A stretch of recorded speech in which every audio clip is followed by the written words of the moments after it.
Armsad õed ja vennad Kristusel, tänasel ülestõusmispühade ööl meenutame me Jeesuse uuesti sündi, tema ohvrit meie eest, seda, kuidas ta näitas meile teed issanda riiki ja pääsemisele. Kristus on maailma valgus, Jumala valgus. Rõõmutsegu taevaste vägede inglid, rõõmustagu maa, valguses säragu kristlik kirik, sest Kristus, valguse kuningas, on võitnud surma. Me kuulame lugemist Jesaja raamatu 25. peatükist. Ja vägede issand valmistab sellel mäel kõigile rahvaile võõruspeo, rammusate roogadega, võõruspeo laagerdatud veiniga, üdirammusate roogadega, pärmi pealt selitatud veiniga. Ta hävitab sel mäel loori, mis looritab kõiki rahvaid, ja katte, mis katab kõiki paganaid. Ta neelab surma ära igaveseks ajaks. Ja issand Jumal pühib pisarad kõigilt palgeilt ning kõrvaldab oma rahva teotuse kogu maalt. Jah, issand on rääkinud ja sel päeval öeldakse, vaata, see on meie Jumal, keda me ootasime, et ta meid päästaks. See on issand, keda me ootasime.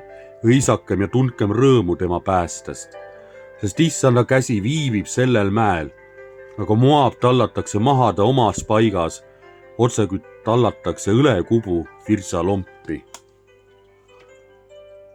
Et veel paremini mõista igastust Jumala järele, kuulame nüüd 51. psalmi. Laulu juhatajale Korahi laste õpetuslaul. Otse kui hirv igatseb veeojade järele, nõnga ta igatseb mu hing sinu juurde, Jumal. Mu hing januneb Jumala järele, elava Jumala järele. Millal ma tulen ja näen Jumala palet, mu silmavesi on mulle leivaks ööd ja päevad, sest mu vastu öeldakse kogu päev, kus on su Jumal. Ma valan välja oma hinge, meenutades seda, kuidas ma läksin läbi rahva murru, keda ma juhtisin Jumala kotta, pühapidajate hõiske ja tänu hääle saatel. Miks sa oled nii rõhutud mu hing ja nii rahutu mu sees? Oota Jumalat, sest ma tahan teda veel tänada, ta palge abi eest. Mu Jumal, mu hing on rõhutud mu sees. Seepärast ma tuletan sind meelde Jordani maal ja Hermoni tippudel ja Mitsari mäel. Sügavus hüüab sügavusele, sinu koskede kohisemises, kõik su veevood ja su lained käivad minust üle. Päeval annab issand käsu oma heldusele ja öösel kostab minu laul temale. Palve mu elu Jumala poole, ma ütlen Jumalale, oma kaljule. Mis pärast sa oled mu unustanud, mis pärast ma pean käima kurvalt oma vaenlase surve all. Otse kui luid murdes teotavad mind mu rõhujad, kui nad iga päev mu vastu ütlevad, kus on su Jumal? Miks oled nii rõhutud mu hing ja nii rahutu mu sees? Oota Jumalat, sest ma tahan teda veel tänada, oma abi ja oma Jumalat. Aamen. Ja tänase ülestõusmisöö vigiilia mõtistuse juurde kuuleme lugemist Luuka evangeeliumi 22. peatükist. Ja kui tund tuli, istus Jeesus maha ja apostlid koos temaga ja ta ütles neile, ma olen südamest igatsenud seda paasat süüa teiega enne oma kannatamist, sest ma ütlen teile, ma ei söö seda enam, kuni kõik on läinud täide Jumala riigis. Ja ta võttis karika, tänas ning ütles, võtke see ning jagage eneste vahel, sest ma ütlen teile, mina joon nüüdsest peale viinapuu viljast, kuni Jumala riik on tulnud. Ja ta võttis leiva, tänas ja murdis ja andis neile, öeldes, see on minu ihu, mis teie eest antakse. Seda tehke minu mälestuseks. Sel samal kombel võttis ta ka karika pärast õhtusöömaaega ja ütles, see karikas on uus leping minu veres, mis teie eest valatakse. Siiski vaata, minu äraandja käsi on minuga lauas, sest inimese poeg läheb küll ära, nii nagu see on määratud. Ometi häda sellele inimesele, kes ta ära annab. Armsad õed ja vennad Kristuses, me oleme täna siin erilisel ööl. See ei ole lihtsalt üks öö teiste seas. see on öö, milles kogu maailm hoiab hinge kinni. see on öö, mis muudab ajaloo. see on öö, mil Kristus on surnuist üles tõusnuid ja elu on saanud surmast võitu. see öö, mis algas pimeduses, ei lõppe pimeduses. me alustasime vaikselt, meenutades maailma loomist, Jumala tõotusi ja tema rahva ajalugu. oleme kuulnud, kuidas Jumal on alati toiminud. ta loob elu, päästab orjusest, puhastab, uuendab, kingib lootuse. kõik see viib meid ühe keskse sündmuseni, Jeesuse ülestõusmiseni. Vana testamendi lood on nagu teeviidad, mis osutavad sellele ööle. Kujutlege seda hetke. Reede õhtul oli Jeesus surnud. Tema järgijad olid šokeeritud, hirmunud ja leinas. Lootus oli justkui kadunud. Kivi oli hauale ette veeretatud ja mitte ainult füüsiliselt. Ka inimeste südames oli langenud suur ja raske kivi. Kivi, mis oli loodud kahtlusest, hirmust ja pettumusest. Nad olid pidanud Jeesust messiaks ja nende nägemus messiast oli see, et Jeesus tuleb ja päästab nad roomlaste küüsist, loob uuesti nende riigi, toob vabaduse ja elu. Toob vabaduse ja elu siinses maailmas. Aga nüüd oli see läbi. Vabastajat ei olnud. Roomlased jäid edasi. Roomlased lõid vabastaja risti. Seda, et vabastaja oli päriselt tulnud, aga et tema vabadus saab meile osaks alles. Teises ilmas saab meile alles osaks Jumala juures. Seda nad veel ei teadnud. Sest see, mis näis olevat lõpp, osutus tegelikult alguseks. Just sellepärast on see öö teistsugune kui kõik teised. Me ei jää haua äärde seisma, me ei jää pimedusse ja leina, sest haud on tühi, Jeesust ei ole seal. Jumala poeg on üles tõusnud. Surmal ei ole enam viimast sõna. Patt ei ole enam meie ahelaks. Patt ei seo meid enam selle maailma külge. Ei uppu lootusetusesse. Lootus ei ole enam kadunud. Jeesus Kristus on üles tõusnud. Ja see muudab kõike. Aga mida tähendab see meile täna? See ei ole ainult ilus lugu minevikust. See ei ole lihtsalt midagi, mida me kord aastas meenutame. See on see reaalsus, milles meie kristlased elame. Esiteks tähendab see seda, et pimedusel ja surmal ei ole lõplikku võimu. Me kõik kogeme elu raskusi, läbikukkumisi, kaotusi, valu, süüd. Mõnikord on tunne, et see pimedus ei lõppegi.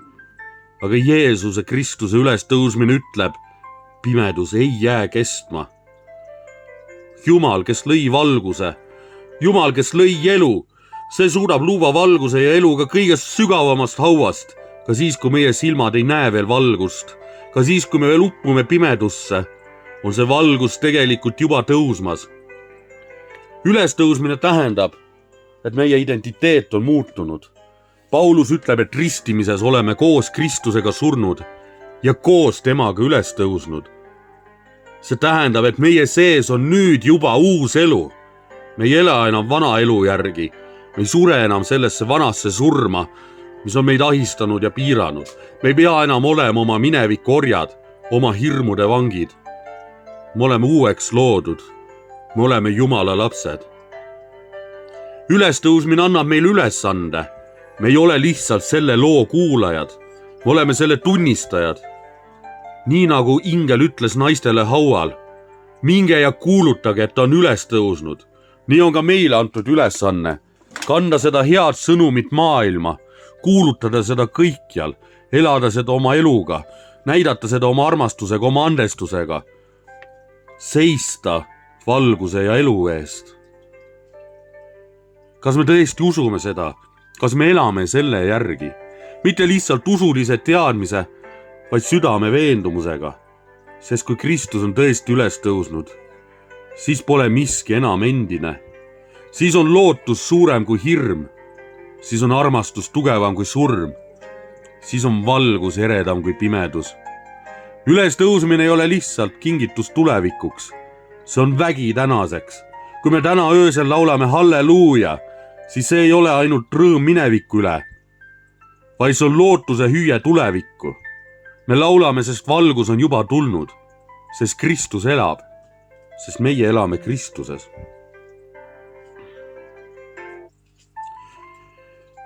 Vennad ja õed, me alustasime seda vigiiliat pimeduses, aga me ei jää pimedusse. Küülad süttivad, kellad helisevad, kõlab au olgu Jumalale. Esimest korda pärast paastuaega lauldakse halleluujat. Need ei ole lihtsalt rituaalid. Need on elumärgid, need on taevaliku rõõmu väljavalamine. Need on üles tõusnud issanda pidu. Kristus on üles tõusnud. Tõesti, tõesti, ta on üles tõusnud. Aamen.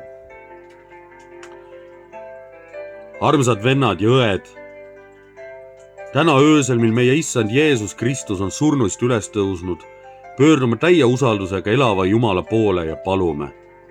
Kõige väeline Jumal, kinnita oma püha kirikut, et ta kannaks usus, lootuses ja armastuses edasi ülestõusmise rõõmusõnumit kogu maailmale, kõigile maailma rahvastele, kõigile inimestele, kõigile, kes on valmis seda kuulma.